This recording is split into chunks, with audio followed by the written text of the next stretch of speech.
Fala galera, eu sou o Felipe, nós somos a Merim Erim e a gente vai começar agora mais um Mudar o Papo.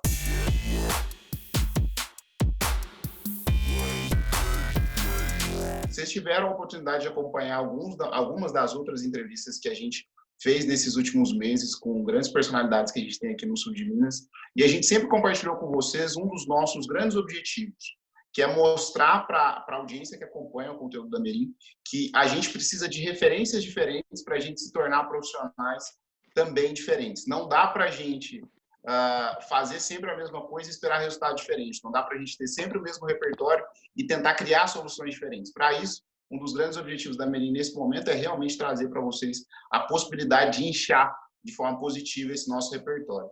E para quem me conhece um pouquinho melhor, sabe que antes de eu fazer publicidade, um dos grandes sonhos que eu tinha era fazer jornalismo exatamente pela minha paixão por futebol. Luiz é meu rival, né? Nós somos rivais, mas amigos. E eu estou recebendo hoje uma das grandes personalidades que a gente tem, não só da classe jornalística, mas também, eu diria, das referências empresariais que a gente tem no sul de Minas. A gente fala para muitos empreendedores e empreendedoras que empreendem dentro de empresas e também com seus CNPJs, e o Luiz é um dos grandes exemplos empreendedores que a gente tem, não só em Minas, mas no Brasil como um todo. Eu vou deixar ele se apresentar e vai falar um pouquinho de quem ele é, mas aí, Luiz, eu queria fazer um combinado com você, se for possível. Queria que você contasse um pouquinho agora de como é que você está nesse momento, quem é o Luiz agora e qual é o seu cargo, onde você está trabalhando nesse momento, qual é a sua importância para a nossa região, mas também traçando uma linha histórica de como é que você começou e chegou até o ponto que você está nesse momento. Muito bem, Felipe, obrigado, viu, primeiro pelo convite, uma honra participar aqui com você, cara. Se você vê em mim uma referência, eu vejo em vocês cada vez mais também uma referência para quem precisa empreender, para as empresas. Vocês estão fazendo e vão fazer um trabalho muito bom, porque é importante a gente discutir, além das questões práticas, as questões filosóficas também. É importante a gente discutir o que envolve um empreendimento e que vai além do que a gente enxerga, né? Então, acho isso muito legal também. Parabéns pelo trabalho que vocês têm feito. Felipe, eu sou diretor de redação da Rede Mais, que é afiliada da Record TV para o sul de Minas. Nós estamos em 90 e poucas cidades no sul de Minas e em outras tantas cidades na Zona da Mata e no norte de Minas também. É um sinal único, que chega a 3 regiões do estado. É uma das maiores afiliadas de uma rede de TV aberta no Brasil, porque ao todo nós estamos em mais de 400 cidades. É uma responsabilidade muito grande, porque isso engloba quase 6 milhões de pessoas nesse raio de ação. Claro que a gente não fala para todas elas ao mesmo tempo, mas em algum momento a gente vai falar para pelo menos uma dessas 6 milhões de pessoas. Todo mundo hoje tem uma TV aberta em casa. Então, a gente entende essa responsabilidade e nós viemos para cá. Há 4 anos, o grupo, a Rádio Bel, assumiu a operação dessa TV com o objetivo de ser a melhor, ou se não, uma das melhores televisões do interior no Brasil, com conteúdo de qualidade, com conteúdo extenso, com um volume grande de informação e de produção de conteúdo para o jornalismo e para o entretenimento. Respondendo o que você me perguntou, eu comecei no jornalismo há 20 e poucos anos, eu não sei te dizer exatamente quando oficialmente, porque se confunde um pouco com o início da minha faculdade. Eu sou formado pelo UniBH, que é o Centro Universitário de Belo Horizonte. Quando eu entrei ainda era FAF, não era nem centro universitário, era só faculdade. Mas antes disso eu já editava jornais. O primeiro jornal que eu editei na minha vida foi com 13 para 14 anos no colégio.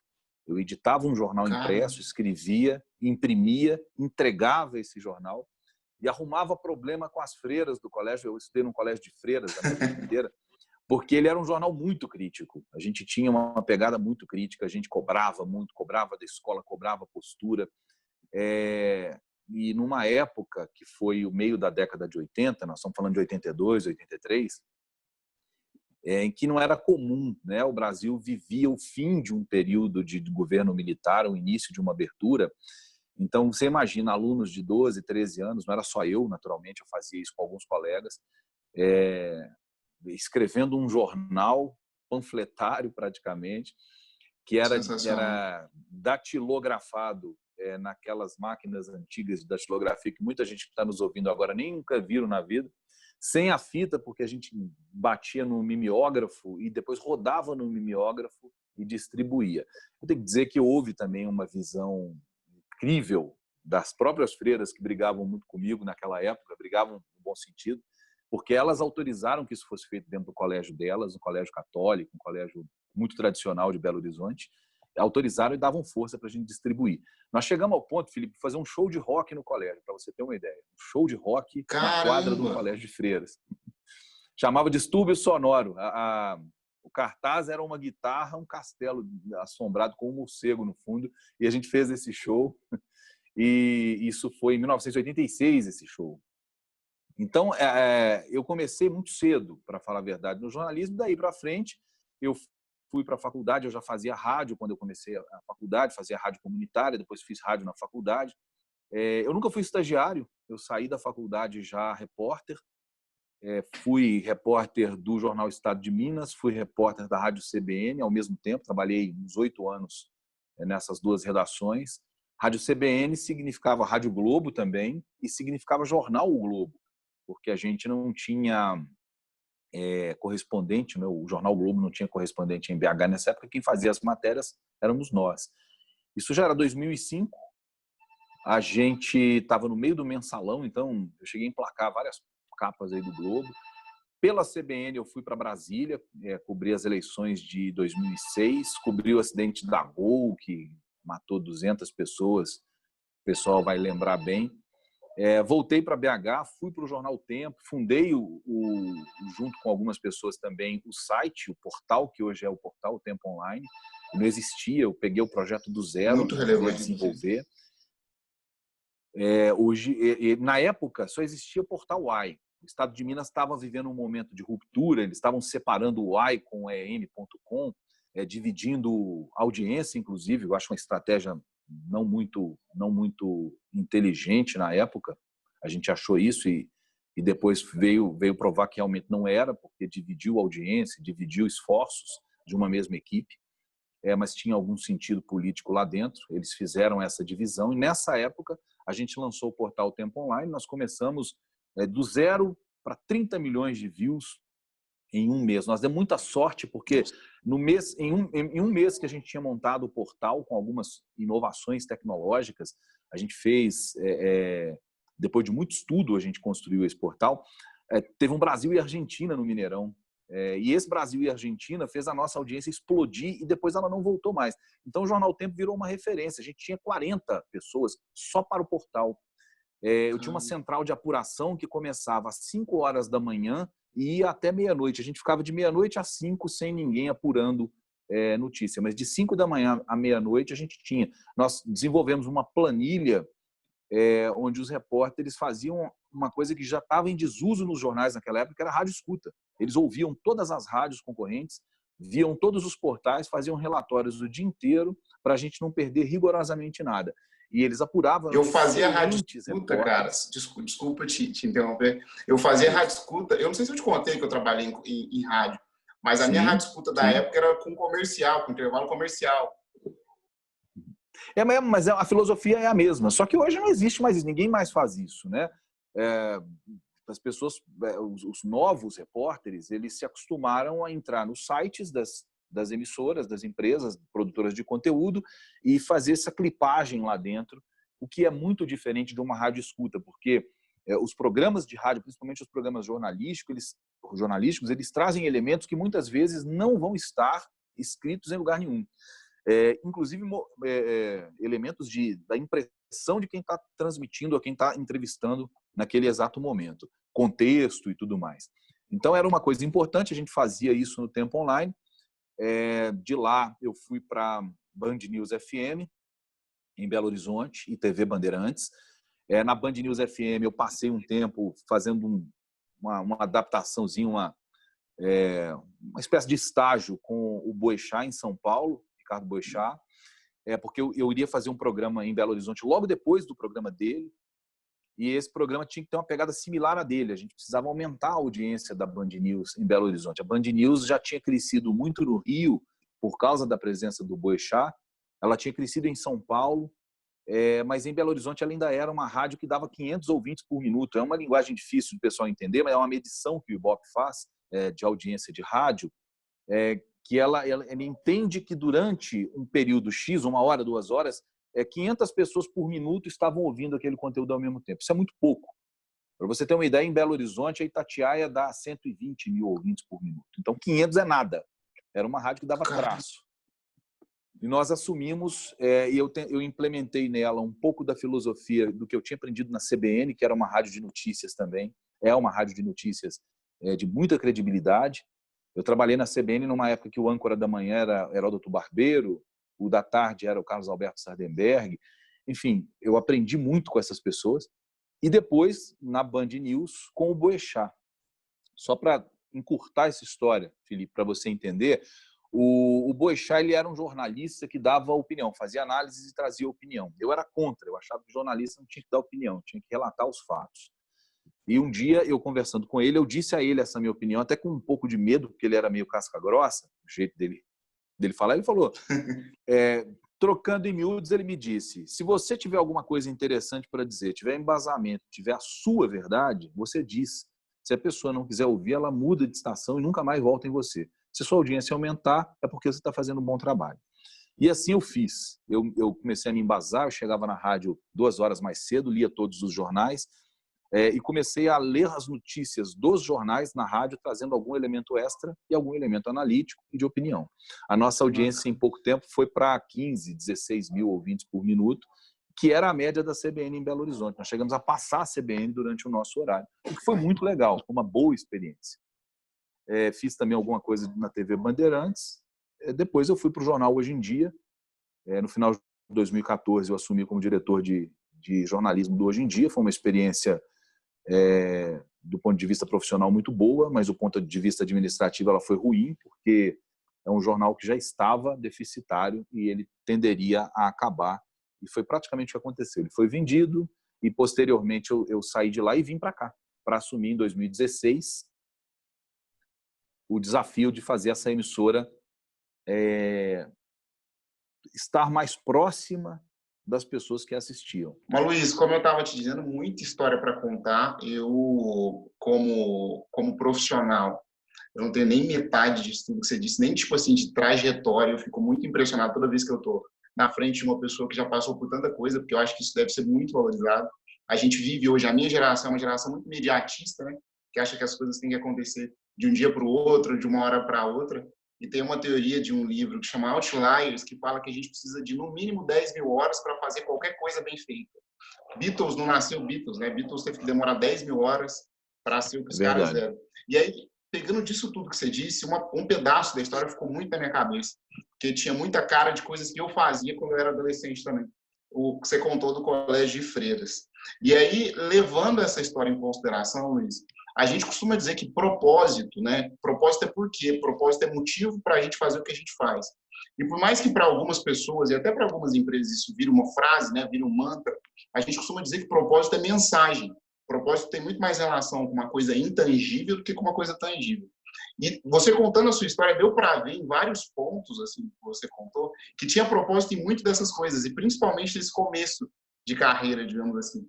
E aí eu queria te perguntar, o que é propósito para o Luiz? O que é propósito para você? Como é que você define propósito? Como é que isso se encaixa hoje na tua carreira, Luiz, na tua jornada até chegar onde você chegou nesse momento? Bom, Felipe, muita gente que confunde propósito com objetivo, né? O objetivo é um negócio legal, todo mundo precisa ter objetivo, deveria ter objetivo, meta, enfim. Mas eu sou um cara que eu sempre consumi muito filosofia, então eu sempre enxerguei propósito como uma espécie de filosofia, né? Propósito é um caminho. Você tem o objetivo, você sabe que você vai chegar lá, ou você quer chegar lá, mas para você chegar nesse objetivo tem um conjunto de outras coisas que você precisa levar em conta, que você precisa traçar. Essas coisas têm a ver com autoconhecimento. Eu sempre busquei esse autoconhecimento. Eu estou dando uma visão pessoal. Acho que é isso que você perguntou, Sim, né?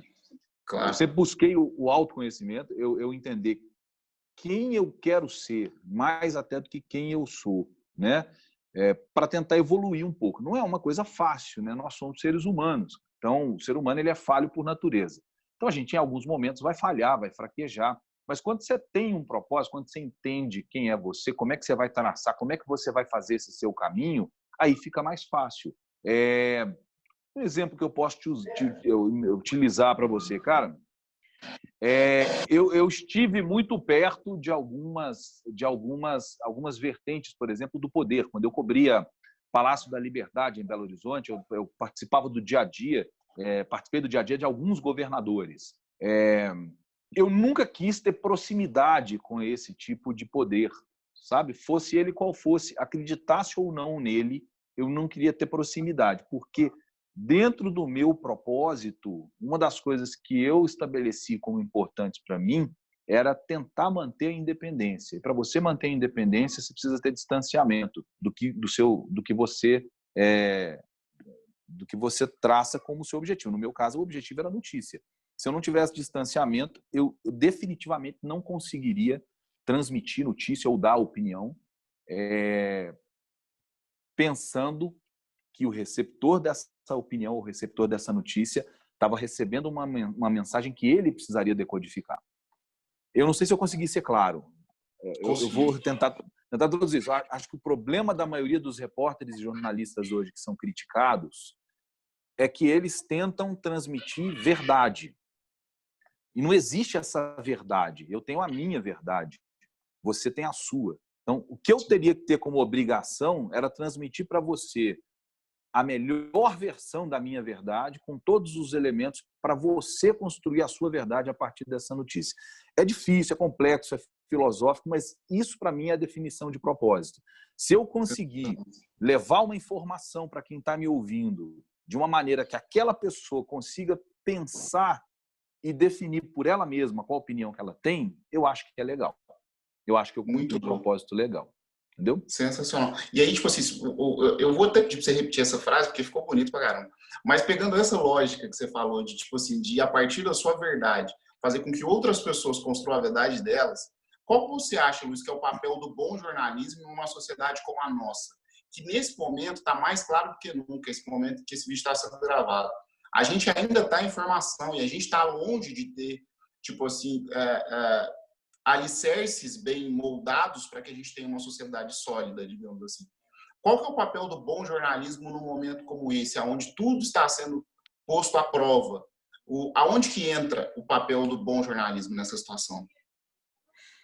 Olha, eu acho que para a gente cumprir o papel que a gente se propôs a desempenhar, que é o de informar, a primeira coisa que o bom jornalista tem que fazer é se despir de vaidades, é deixar de lado a crença de que ele é dono da verdade só porque ele apurou.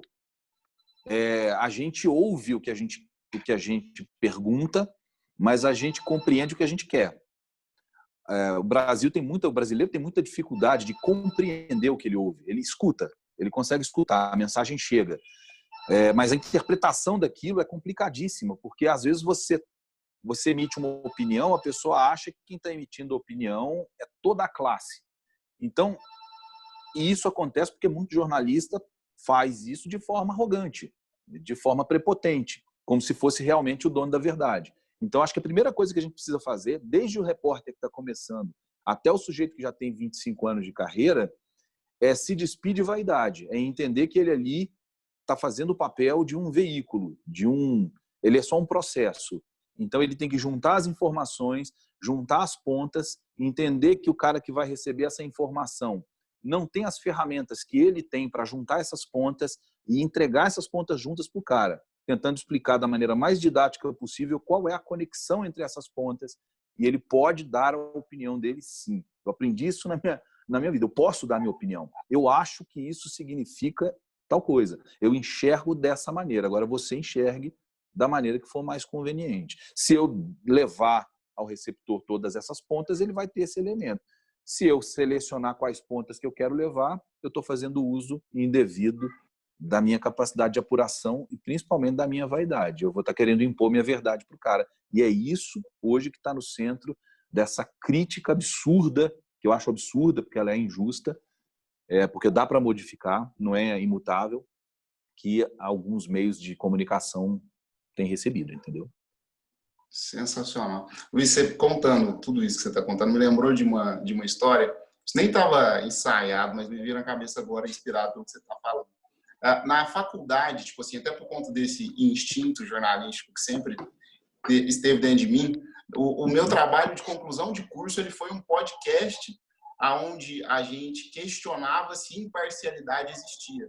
Nosso podcast, que virou um produto final do nosso TCC, se chamava Parcial FC, parcial mesmo, de ser parcial.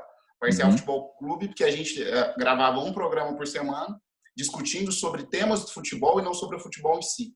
Então, a gente fez sobre vida de jogador de futebol, fizemos sobre formação de atleta, fizemos sobre várias coisas. E aí, tipo, o que a gente queria passar ali é que a gente realmente não acreditava que era possível ser imparcial. Eu vou te fazer uma pergunta que é curta e eu sei que a resposta é mais complexa do que muita gente imagina. Você compartilha dessa mesma visão? Você acha que existe uma visão totalmente imparcial ou as coisas e as opiniões elas sempre vão vir com vieses? Felipe, não tem nenhuma condição do ser humano sociável ser imparcial em relação a tudo. A pessoa que tenta ser imparcial em relação a tudo, ela é, antes de mais nada, um omisso, porque ela deixa de lado a própria história de vida dela, ela deixa de lado a inteligência emocional, a inteligência até formal, né? A parte intelectual que ela precisou desenvolver para chegar até aquele ponto. E mais do que isso, cara, eu acho que ela abusa da inteligência de quem está recebendo a mensagem. Ninguém pode receber uma mensagem achando que aquele emissor é um semideus, é uma pessoa despida de qualquer tipo de preconceito ou de qualquer tipo de pré-formação. Eu não estou falando preconceito racial, sexual, não. Estou falando preconceito, um conceito formado. Eu tenho as coisas que eu penso, que eu acredito, esses elementos eles vão estar presentes na mensagem que eu emiti, seja ela em que situação for. Por isso que eu falei da questão da vaidade. Porque se eu não tenho vaidade, eu consigo incluir no meu relato jornalístico até algumas coisas às quais eu não acredito. Eu vou ser sempre aquela velha história do advogado do diabo, que também tem uma coisa que o povo ouve e acha que você está falando de capeta. Advogado do diabo é porque é o cara que é levado a defender o indefensável. Então, às vezes, tem coisas que eu não acredito, que eu não posso acreditar porque estão contra a minha visão ideológica, mas que são elementos que formam uma notícia, que formam a construção de uma reportagem. Elas têm que estar ali, eu acreditando ou não. Então, e isso é importante que estejam. Não adianta eu editar um assunto, editar uma reportagem, por exemplo, usando uma das coisas mais perigosas para o jornalismo, que é o senso comum. O senso comum não existe se você quer ser o mais imparcial possível. Então, o jornalista ser imparcial, não, ele não vai ser imparcial nunca. Ele vai trabalhar a melhor forma de contar o que é a verdade dele, o que ele enxergou. Eu vou te falar uma coisa, eu acho que isso vale para tudo na história, Felipe. A história que a gente conhece hoje, ela é só uma versão que alguém contou para a gente da história. Nós não vivemos ela. Eu não vi Dom Pedro I gritar independência ou morte em cima de um cavalo. Eu não sei se ele fez isso. E acho que não fez. Né? Mas é isso que a gente ouve. Isso foi o que nos contaram. Ele pode ter feito de uma maneira diferente, que foi romantizada. Nós não temos como saber. Eu costumo dizer que a gente sempre, toda vez que a gente ou vai contar algo para alguém ou vai dar uma opinião sobre alguma coisa, a gente sempre faz isso com base na nossa perspectiva, né? E os nossos olhos, querendo ou não, por mais crítico, por mais curioso que a gente seja, eles sempre vão alcançar só onde a gente está podendo ver. Então, independente da quantidade de referências que eu tenho, eu sempre vou falar algo para você com base na perspectiva que eu tenho. Então, independente de qualquer coisa, vai existir um mundo aqui e outro completamente do outro lado. Então, se a gente não souber encontrar um equilíbrio entre esses dois pontos que são díspares, a gente nunca vai ter comunicação. Mas se a gente for entrar por essa linha, a gente vai fugir completamente do assunto. Mas, só um detalhe, só uma coisinha, só para completar. Desculpa eu te cortar. Eu falei que eu sou um consumidor ávido de filosofia desde sempre, cara. E eu gosto muito, especialmente de um filósofo, um autor, que é Friedrich Nietzsche. Nietzsche era alemão.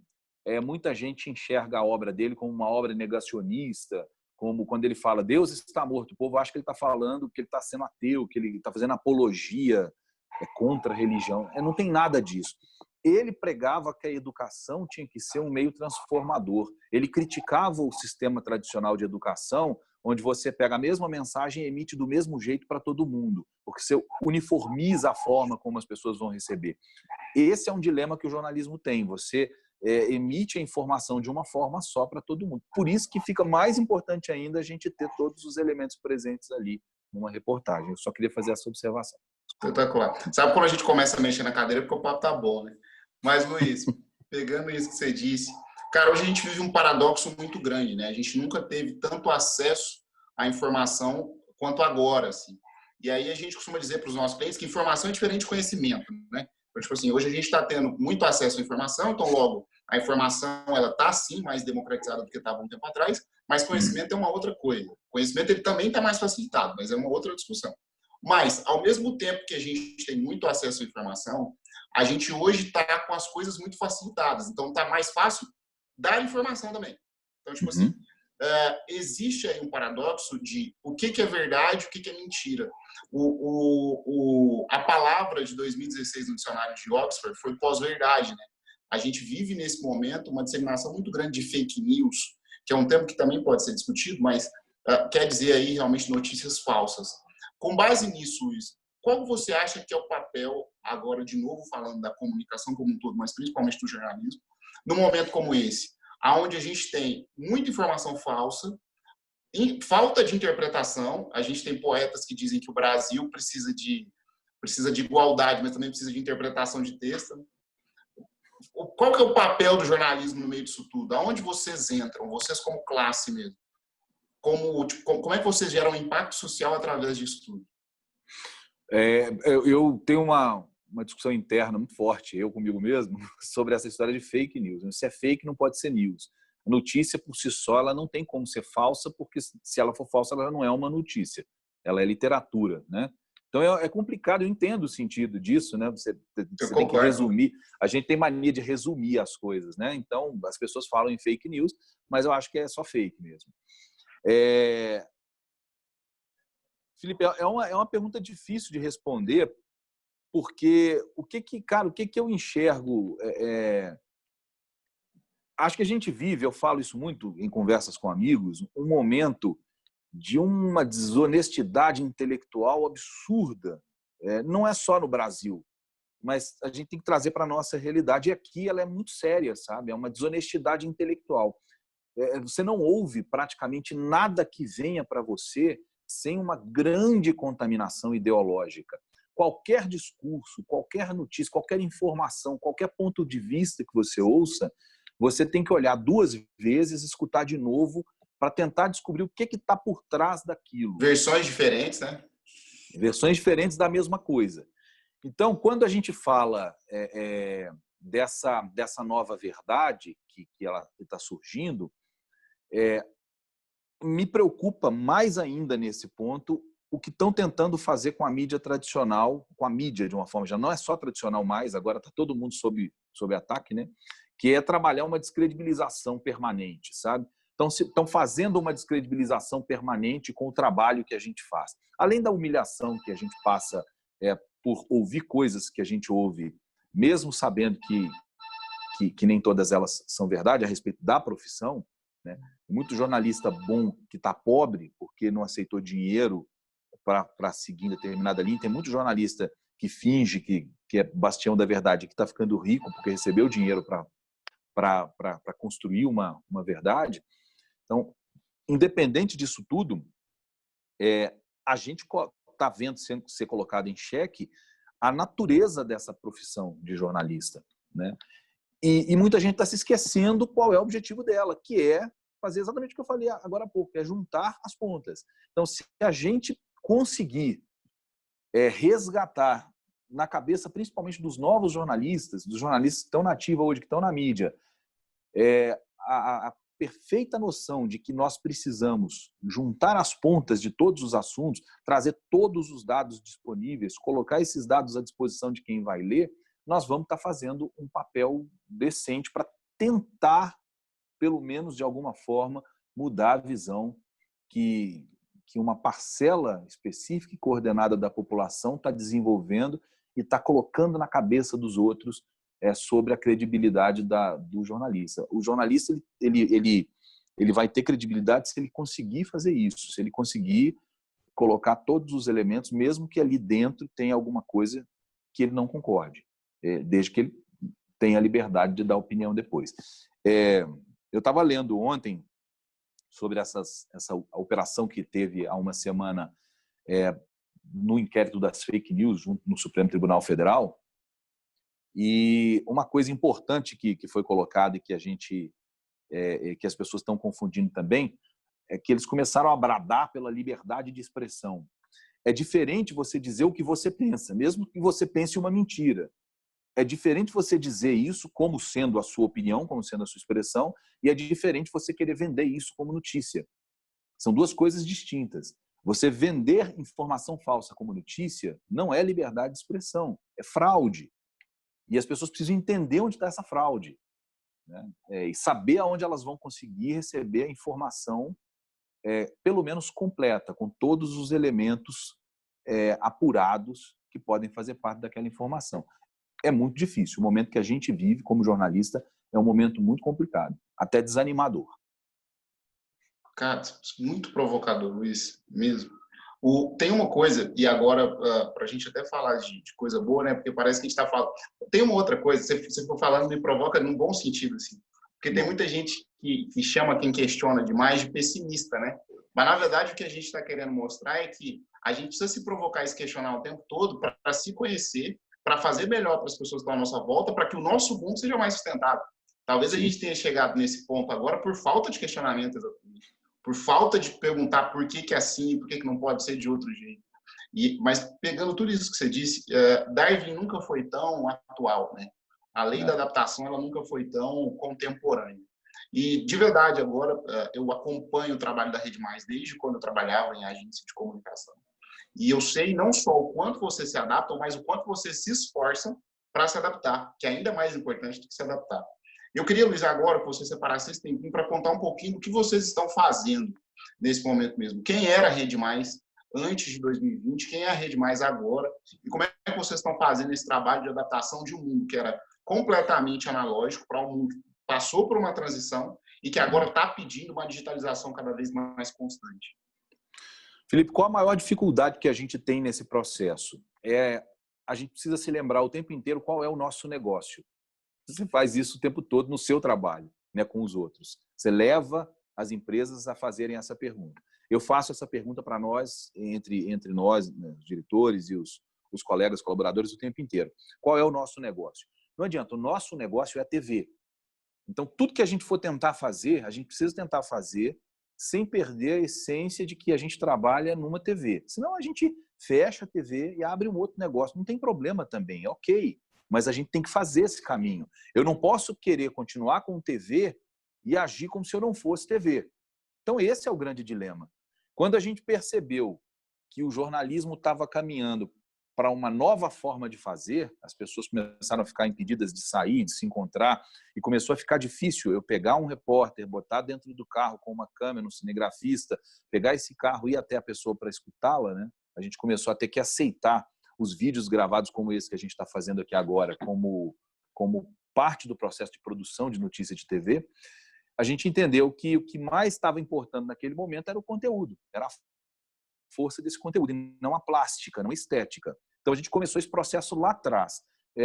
No primeiro mês da pandemia, a gente entendeu que a gente precisaria diminuir alguns programas que a gente tinha no meio do dia, no fim do dia, entre 6 e 7 horas da noite, e transformar aquele espaço num espaço mais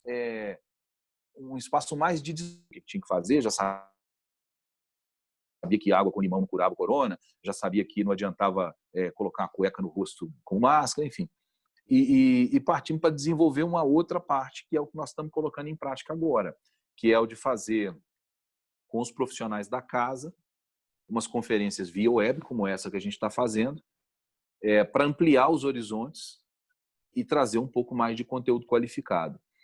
E agora nós vamos ter que fazer de uma maneira empírica, porque não tem nenhum estudo concreto sobre isso, essa transição. Eu tenho que entender como é que eu vou usar isso que eu estou fazendo para digital dentro da grade de uma TV aberta, sem matar a minha audiência, sem matar o meu telespectador de tédio. transformando isso em algo que seja palatável e interessante para ele. Porque é muito diferente a Fátima Bernardes ir para a TV Globo de manhã, num horário de audiência consolidada, uma pessoa que é conhecida nacionalmente, e colocar na tela artistas renomados nacional e internacionalmente para bater papo, é muito diferente isso do que eu, do lado de cá, falando sobre economia com um diretor de banco, com um diretor de agência de publicidade, com um empresário. Quer dizer, é óbvio que a live dela vai ter muito mais interesse para o público de TV do que a minha, né? O Bial entrevistando o Ney Matogrosso online é diferente de eu conversando com o Felipe online, né? A gente tem que entender a dimensão, disso. E eu preciso transformar esse produto em algo que eu possa usar na TV. E isso é muito difícil, é um desafio, mas nós estamos fazendo e nós vamos fazer. Pílulas, conteúdos menos extensos, espalhados ao longo da programação, tentando trabalhar isso com a pertinência do horário, cada assunto com a pertinência do seu horário, e transformando esse conteúdo também em algo digital mais forte, para a gente trabalhar o nosso público em redes sociais, para que eles tenham interesse de nos ver na televisão. É o que nós temos que tentar fazer. Para a gente finalizar, tem uma outra pergunta que também não estava na nossa pauta, mas você foi falando de novo, foi me vindo na cabeça. A Rede Mais, ela tem... A gente sempre fala de impacto, né? Tipo, o quanto a gente acredita que a gente criou um mundo que foi alicerçado em cima de valores que não se sustentam.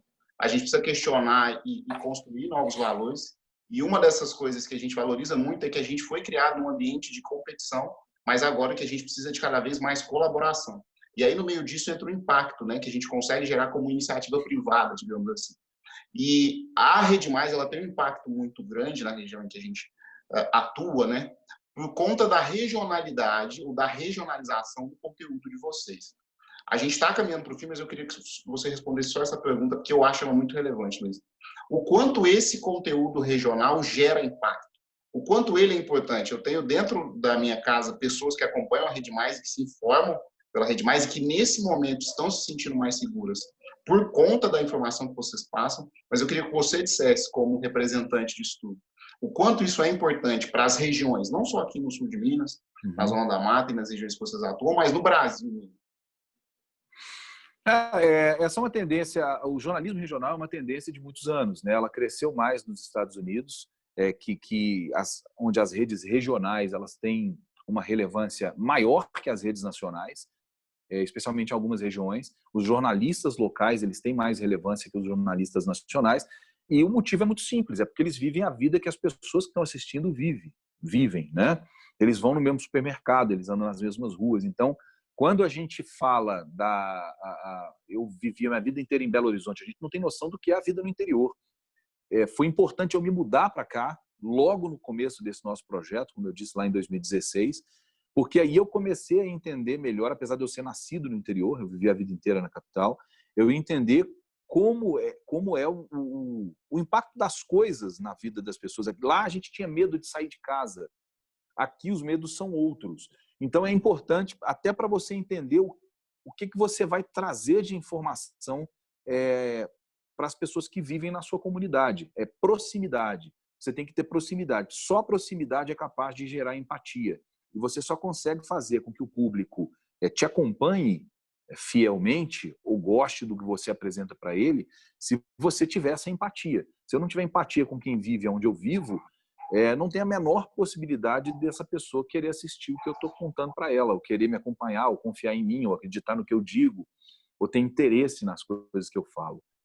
Mesmo que um jornal nacional, um jornal da Record, tenha mais audiência em termos numéricos do que o jornal local vai sempre ter mais impacto, porque ele vai falar da vida de quem está assistindo de perto.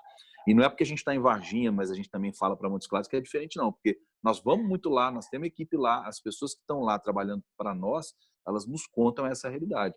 Tanto que existe uma autonomia de pauta aqui, né? O pessoal, às vezes aqui eu falo, o Marco Antônio, que é o nosso chefe de redação, diz, essa pauta não é interessante, mas o pessoal lá de Montes Claros fala, para que é? Fala, então faz a pauta, porque a gente tem que ter essa compreensão da demanda regional. O grande problema de educação no Brasil, para mim, é esse, cara. Eu queria ensinar um aluno de Minas Gerais, que tem uma realidade, do mesmo jeito, com a mesma pauta de educação que se ensina o aluno em Manaus. Você tem um Enem igual para o aluno lá de Manaus, do Acre, igual o Enem que você tem no Rio Grande do Sul, igual o Enem que você tem em Minas Gerais. Não faz sentido. As realidades são outras, a percepção de vida é outra e as prioridades são outras, né? A gente tinha que aprender a trabalhar essas prioridades. E no jornalismo a gente está tentando isso. O jornalismo regional ajuda a conseguir fazer isso. Sensacional. Luiz, para a gente finalizar, eu queria que você deixasse uma mensagem. Se a gente tivesse que tirar um aprendizado de tudo isso que você disse, eu queria que você dissesse isso agora para quem acompanha esse vídeo até aqui. Mas também deixa teus contatos, a gente vai deixar tudo aí embaixo na descrição do vídeo, mas também na tela facinho para as pessoas conseguirem acessar um pouquinho de todo esse conhecimento que você compartilha com a gente semanalmente. A gente, enfim, além de parceiro de negócio, a gente virou muito admirador do seu trabalho. A gente queria que as pessoas também tivessem acesso a todo o conhecimento que você tem. No Facebook, quanto no YouTube, quanto no Instagram, que é Rede Mais HD, @RedeMaisHD. É um prazer falar com você. Eu queria só te contar uma coisa. Você falou que você tinha interesse em fazer jornalismo por causa da sua paixão por futebol. Sim, sim. Eu também. No começo da década de 80, eu e meu irmão, a gente sentava para ouvir futebol no rádio em BH. A gente ouvia o nosso Cruzeiro, as narrações da Itatiaia, e aquilo a gente ficava impressionado com aquela capacidade que os caras tinham na época de comunicar o que estava acontecendo ali. Os jogos não passavam na televisão, não tinha Premiere, então a gente vivia aquela emoção pelo rádio.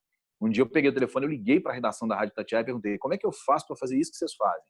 Aí quem me atendeu muito gentilmente disse: você precisa fazer um curso de jornalismo. Eu falei: então é isso que eu vou fazer. Eu só fiz um vestibular na minha vida, eu nunca pensei em ser outra coisa, nunca consegui imaginar seguir um outro tipo de carreira. Eu fui até bancário nesse meio tempo. Fui professor de inglês e tudo, mas nesse período, desde esse começo, desde os 13 anos, eu acho que era o jornalismo, e é por causa do futebol. Eu agradeci o Cruzeiro no meu convite de formatura, porque se não fosse o Cruzeiro, talvez eu não teria despertado em mim o interesse de ser jornalista. Foda. Eu brinquei com você no começo que a gente era rival, porque eu sou muito, muito apaixonado pelo Galo. A nossa história parece muito nesse ponto, porque eu também cresci ouvindo rádio, numa história não tão legal, né? Eu virei mais atleticano quando a gente caiu para a segunda divisão. E na época eu era louco com o Willy Gonzer, assim, eu era maluco com os caras. E eu queria fazer jornalismo exatamente por conta disso. Qualquer hora eu vou te mandar o parcial, para você dar uma olhada. E foi um projeto Legal. Que a gente levou com muito carinho.